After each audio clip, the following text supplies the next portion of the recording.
3.1 bagaimana pengambilan keputusan dalam menyelesaikan sebuah problem. Terima kasih atas kesempatan Bapak untuk menyiapkan waktu untuk menerima sesi wawancara dari saya. Ya. Oke, bisa dimulai Pak? Bisa. Oke, terima kasih. Dalam hal ini tugas kami yaitu Pak, kami diharapkan sebenarnya ada 2 pimpinan yang harus kami wawancarai, dan untuk sementara saya memilih Bapak sebagai orang yang pertama yang saya harus wawancarai. Oke, adapun pertanyaan saya yang pertama Pak, selama ini bagaimana Bapak dapat mengidentifikasi kasus-kasus yang merupakan dilema etika atau rujukan moral di sekolah kita selama ini? Iya, terima kasih. Pertama, saya ucapkan banyak terima kasih atas waktu yang kita lakukan hari ini, dan saya mengucapkan selamat kepada guru yang sekolah saya pimpin. Alhamdulillah ada yang lulus 2 orang guru penggerak. Mudah-mudahan bisa selesai dengan sukses tepat waktu. Jadi sekali lagi saya ucapkan selamat. Terkait dengan pertanyaannya bahwa memang di sekolah itu berbagai problem yang ada. Tentu dari pihak pimpinan melihat bagaimana dilema etika dan kedudukan moral itu, tentu kita harus berprinsip bahwa sebagai seorang pimpinan tentu melihat permasalahannya, sepanjang permasalahan itu bisa kita tolerir dan tidak merusak sistem yang ada di sekolah, tentu pimpinan akan mengambil kebijakan sesuai dengan kepercayaan yang diberikan kepada kami sebagai pimpinan. Oke. Jadi memang selama ini pernah memang terjadi Pak, ada masalah dilema etika dan ada biasa ada rujukan moral juga ya Pak? Ya, saya kira kita seringkali mengalami hal yang sama karena di sekolah kita ada aturan-aturan yang kita lakukan, terkadang terjadi benturan, terkadang bisa kita dilema. Tentu ini pihak pimpinan mengambil suatu keputusan dengan berbagai langkah-langkah yang harus kita lakukan sehingga proses yang terjadi di sekolah tidak bertentangan dengan dilema atau kedudukan moral tadi. Saya kira itu. Oke. Selanjutnya seperti yang Bapak bahasakan tadi bahwa kita biasa mengalami kepentingan bersama, sama-sama benar. Oleh karena itu, seperti apa selama ini Bapak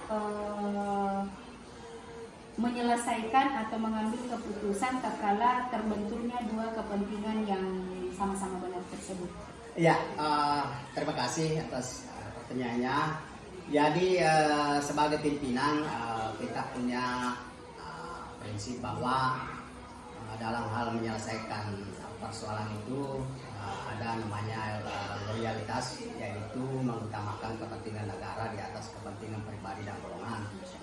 Tentu dengan masalah-masalah inilah kita berorientasi kepada pelayanan. Jadi kita harus memberikan pelayanan yang prima sehingga masyarakat memiliki kepuasan. Untuk itu dalam hal kebijakan seperti ini tentu kita lakukan informasi-informasi dari berbagai sumber dan diagnosis, dianalisis, dan terakhir pada pengambilan kesimpulan. Terima kasih. Selanjutnya Pak, hal-hal apa saja yang selama ini dianggap efektif dalam pengambilan keputusan pada kasus-kasus dilematika yang Bapak hadapi? Ya, jadi yang pertama kita harus mengumpulkan berbagai informasi dari berbagai sumber, mulai dari guru, mengumpulkan fakta dari guru, dari kalau di internal dari guru, dari siswa dan dari wakil kepala sekolah. Kemudian kita analisis dan dari hasil analisis ya termasuk kita diagnosis permasalahan itu sehingga memang kita mengambil keputusan tadi sesuai dengan harapan dan aturan-aturan yang berlaku di sekolah. Saya kira itu. Terima kasih Pak, Masya Allah luar biasa sudah langkah-langkah efektif yang kita sudah lakukan. Selanjutnya, hal-hal apa saja yang selama ini merupakan tantangan dalam pengambilan keputusan pada kasus-kasus dilema etika yang Bapak ada? Ya, saya kira tantangannya itu tadi karena berbenturan dengan aturan-aturan yang telah kita sepakati, aturan-aturan dari sekolah, aturan internal, aturan eksternal.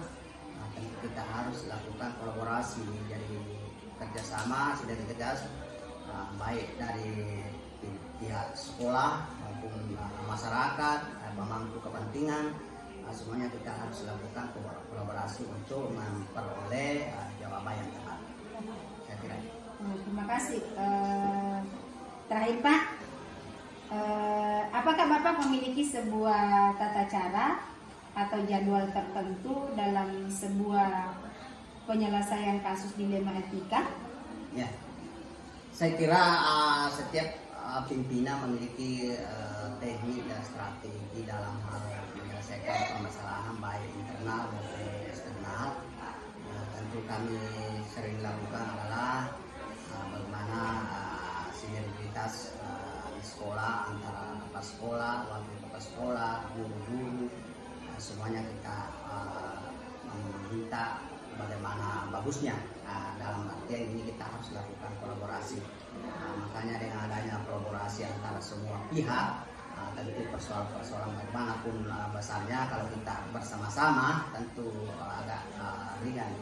Dan saya yakin dan percaya dengan adanya kolaborasi ini, permasalahan di sekolah bisa kita eliminasi. Terus tadi saya mengatakan terakhir, tapi satu lagi Pak, pertanyaan terakhir.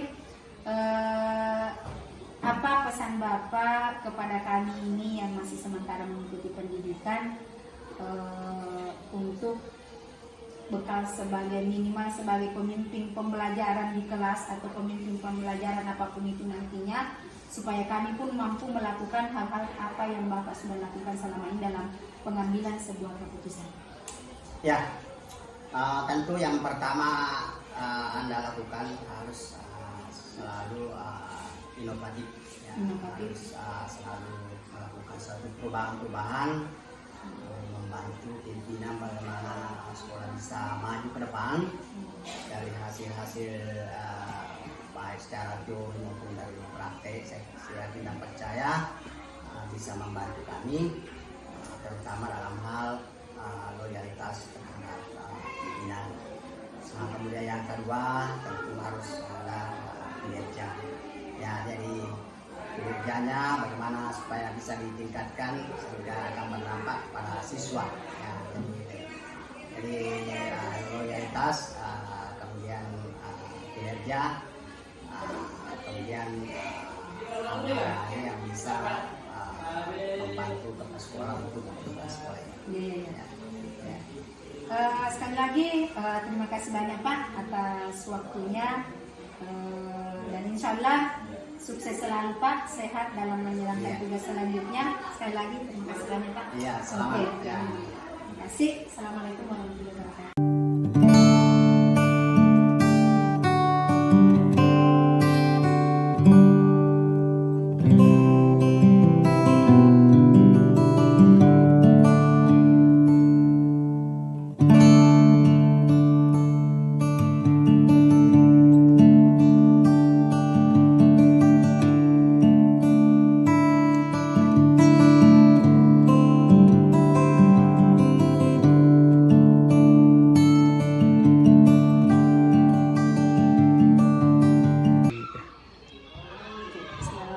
Assalamualaikum Pak. Waalaikumsalam warahmatullahi wabarakatuh. Apa kabar Pak pagi ini? Alhamdulillah sehat Ibu. Oke, makasih banyak Pak. Tentunya saya sangat berterima kasih atas waktu yang diberikan kepada saya untuk melakukan salah satu tugas dari calon guru penggerak, yaitu mewawancarai 2 atau 3 pimpinan yang ada di sekitar saya. Alhamdulillah kemarin saya sudah mewawancarai Bapak Kepala SMA Negeri 2 Pindrang, dan sangat bersyukur hari ini saya diberi kesempatan oleh Bapak supaya tugas ini lebih maksimal. Saya berikan kesempatan kepada Bapak untuk memperkenalkan diri supaya audiens atau siapapun yang mendengarkan bisa memaknai lebih akurat siapa sebenarnya yang saya wawancara. Untuk waktu dan kesempatan saya persilakan. Terima kasih. Saya perkenalkan diri. Jadi nama saya Gasrum. Lengkapnya adalah Gasrum STMM. Saat ini saya menjabat sebagai Kepala Sekolah SMK Baramudi. Mungkin sekedar itu perkenalan awalnya. Ibu silakan dilanjutkan. Oke. Terima kasih banyak Pak.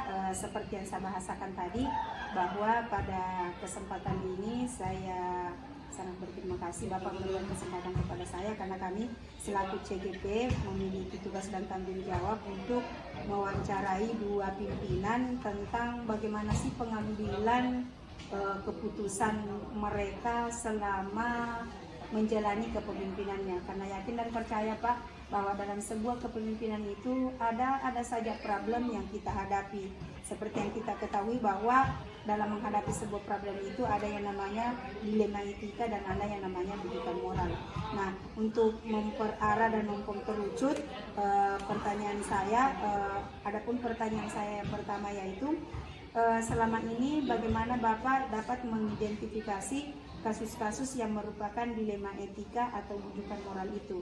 Seperti yang kita pahami bahwa dilema etika itu adalah posisi adanya dua kepentingan yang sama-sama benar, dilema etika yang menuntut kita untuk mengambil sebuah keputusan, sementara rujukan moral itu adanya dua kepentingan benar lawan salah. Oke, makasih Pak. Terima kasih Ibu.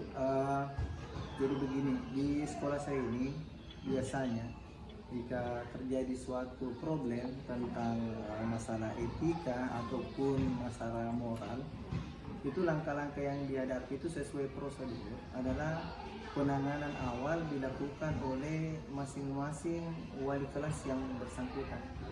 Jadi dari situ nanti masing-masing wali kelas ini akan memilah sejauh mana kira-kira kesalahan atau problem yang dihadapi siswa yang bersangkutan untuk ditindaklanjuti ke bagian bimbingan konseling. Jadi itu yang pertama, tindak lanjut yang harus dibilang oleh wali kelas supaya nanti ada masukan pada guru bimbingan konseling untuk penyelesaian masalah awal. Oke, terima kasih Pak. Oke, kembali saya bertanya bahwa pernah tidak Bapak mengalami yang namanya dilema etika itu, bahwa ada dua kepentingan yang sama-sama benar, tetapi untuk mengambil sebuah keputusan tatkala mereka benar sama-sama benar, tentu ada yang Bapak lakukan sehingga bisa mengambil keputusan. Misalnya anggaplah dalam sebuah rapat saya juga benar, Bapak yang lain juga benar, pendapat yang lain benar. Nah, sementara di satu sisi itu untuk mengambil sebuah keputusan tidak boleh dua-duanya, harus kita mengambil salah satunya, seperti itu. Makasih Pak. Bagaimana cara mengidentifikasi seperti itu? Terima kasih. Jadi saya mulai dari siswa dulu. Iya. Jadi biasanya kalau dari siswa itu untuk pengambilan suatu keputusan yang sebenarnya mempunyai pertimbangan yang kami pikir bahwa di mana kedua hal itu benar. Memang itu cukup berat bagi pimpinan untuk mengambil suatu kebijakan-kebijakan yang mana dalam hal ini kita harus tetap sama-sama menguntungkan ataupun membantu siswa yang bersangkutan. Saya kasih contoh, semisal ada siswa yang dalam hal ini sering terlambat datang ke sekolah, itu ditangani oleh guru bimbingan, wali kelas, kemudian ditindaklanjuti oleh kepala sekolah. Biasanya tindakan yang saya lakukan itu adalah pertama kerjasama dengan orang tua siswa untuk memecahkan persoalan yang dihadapi oleh siswa yang bersangkutan. Kenapa dia harus terlambat ke sekolah? Apa sebabnya? Apakah memang ada pekerjaan yang menuntut anak tersebut sehingga terlambat datang ke sekolah? Dan kami bersama dengan orang tua siswa memecahkan apa persoalan itu bisa diselesaikan dengan tidak merubah aturan dan tata tertib yang berlaku di sekolah. Jadi seperti itu. Kemudian Ibu, untuk di problem guru, ini di problem guru kalau ada yang bermasalah seperti itu, di mana seorang guru menganggap bahwa apa yang saya lakukan ini sudah benar, kemudian kami juga dari pihak sekolah mengatakan bahwa yang kami putuskan juga sudah benar, itu juga kadang terjadi. Jadi dalam hal ini tetap kami selalu mengambil suatu prioritas bahwa undang-undang yang berlaku di sekolah itu seperti ini, dan itu yang harus diikuti secara konsepsional, secara aturan. Jadi itu yang harus kita ikuti, kemudian kita memberikan arahan kepada guru yang bersangkutan dan mencarikan solusi supaya apa yang menurut pikirannya dia benar itu bisa menjadi suatu hal yang mana sesuai dengan aturan-aturan yang berlaku di sekolah. Oh, berarti dasar pemikiran untuk pengambilan keputusan seperti ini bisa dikatakan dengan berbasis berpikir peraturan ya Pak ya. Artinya kan kita kembali ke peraturan yang ada. Betul sekali. Karena seperti yang kita pahami berdasarkan juga teori untuk mempelajari modul bahwa dalam pengambil sebuah keputusan ada 3 prinsip dasar, yaitu berbasis peraturan, berbasis kepedulian, dan berbasis nilai akhir. Dan ternyata pengambilan keputusan yang Bapak ambil tadi kalau saya dengar itu kayaknya ada di berbasis nilai pengaturannya, artinya kembali ke aturan yang ada di sekolah kita. Oke, makasih Pak. Selanjutnya pertanyaan saya, hal-hal apa saja yang selama ini yang merupakan tantangan dalam pengambilan keputusan pada kasus-kasus yang dilematika itu, adanya berbenturan antara kepentingan benar lawan benar. Oke, kasih tantangannya itu Pak. Ya. Terima kasih. Jadi tantangannya memang cukup berat Ibu, karena tantangan yang kami hadapi adalah karena faktor perasaan dari guru. Jadi itu yang sangat berat sebenarnya. Artinya memang dalam hal mengambil keputusan itu, seorang pimpinan itu akan dihadapkan oleh suatu problem di mana ingin tetap melihat guru yang bersangkutan bisa menerima keputusan itu. Di satu sisi dia harus tetap memperhatikan norma-norma ketentuan yang berlaku yang telah diterbitkan oleh pemerintah, baik itu pemerintah pusat maupun pemerintah daerah. Jadi yang kami sampaikan ini memang cukup berat. Artinya tetap kami melakukan mediasi, pendekatan terhadap guru yang bersangkutan agar kiranya tetap dapat menerima keputusan yang kami berikan. Seperti itu kira-kira yang bisa dilakukan sebagai seorang pimpinan. Oke, sekali lagi Pak, seperti dalam pemahaman kami juga dalam teori, karena ada 3 dasar sebenarnya ilmu yang mau diterapkan, yaitu adanya 4 paradigma dilema etika, kemudian ada 3 prinsip, kemudian ada 9 langkah-langkah untuk pengambilan sebuah keputusan yang efektif menurut teori yang ada. Nah, satu yang saya ingin tanyakan di sini, apakah Bapak pernah melakukan bahwa dalam sebuah pengambilan keputusan itu Bapak pernah menguji atau menimbang, dalam artian saya yakin iya Pak, cuma sistematikanya itu saya mau tahu. Anggaplah ada sebuah problem, apa langkah-langkah Bapak tatkala menghadapi sebuah problem itu? Apa terlepas itu dari sebagai pemimpin terhadap guru, apakah dia dengan peserta didik? Sebenarnya di awal sudah ada bahwa kita melalui dari wali kelas dulu dan seterusnya. Nah, cuman di sini dari teori yang kami terima bahwa ada 9 langkah untuk pengambilan keputusan. Saya cuma ingin menyamakan persepsi antara teori yang pernah saya dapat dengan realita yang pernah Bapak alami. Seperti apa prosedur itu, karena kenapa yang kami terima itu ada namanya uji, misalnya kira-kira kalau ini apa-apa, adakah unsur hukumnya, apakah ini kalau dipublikasikan itu saya malu atau tidak, atau bagaimana. Itu kembali kepada yang Bapak pernah alami, apapun itu, langkah-langkah detailnya itu dalam mengambil sebuah keputusan itu. Terima kasih Pak. Ya, terima kasih. Jadi dimanapun setiap sekolah mempunyai problem yang boleh dikatakan hampir sebagian besar sama. Jadi setiap guru mempunyai aturan dan perundang-undangan, mempunyai sistem mekanisme dalam mengajar. Kemudian guru yang bersangkutan kadang melanggar aturan-aturan tersebut, apakah itu dalam bentuk kekerasan terhadap siswa atau sejenisnya. Jadi hal itu juga biasanya terjadi di sekolah kami. Mungkin dalam 1 tahun kadang ada satu kejadian yang bisa menyebabkan terjadinya seorang guru melanggar suatu etika dalam pembelajaran. Jadi biasa langkah-langkah yang kami lakukan yaitu biasa memberikan teguran lisan terhadap guru yang bersangkutan. Kemudian kadang kami juga harus memberikan teguran tertulis apabila kami menganggap bahwa itu melepati suatu level tindakan yang dianggap lebih parah daripada harus ditegur secara lisan. Kemudian kami melakukan mediasi dengan keluarga orang tua siswa untuk selalu mengadakan mediasi itu untuk melakukan suatu pemecahan masalah jika ada kekerasan seperti ini. Intinya pimpinan selalu berusaha bagaimana proses di sekolah itu berjalan dengan baik, kemudian tetap mempertimbangkan etika ataupun etika moral baik dari siswa maupun dari guru dalam hal melakukan suatu proses belajar ataupun pembelajaran yang dilakukan oleh guru. Terima kasih Pak, sangat menarik perbincangan hari ini. Jujur saya sudah mendapat pengalaman. Nah, yang terakhir dari semuanya, karena pertanyaannya saya rasa cukup, saya selalu calon guru penggerak. Insya Allah akan menjadi seorang pemimpin, apakah itu pemimpin dalam pembelajaran saya terhadap peserta didik maupun pembelajaran di tempat kami organisasi.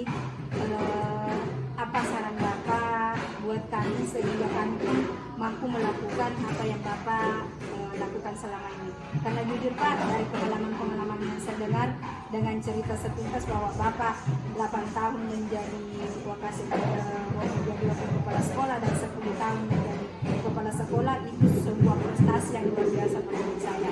Jangan dari Bapak tapi sangat terima. Terima kasih. Jadi untuk saran kepada ibu sebagai calon guru penggerak, kita tetap mengacu kepada apa sebenarnya tujuan daripada diri. Tujuannya salah satunya adalah memberikan kita sekedar pendidikan saja.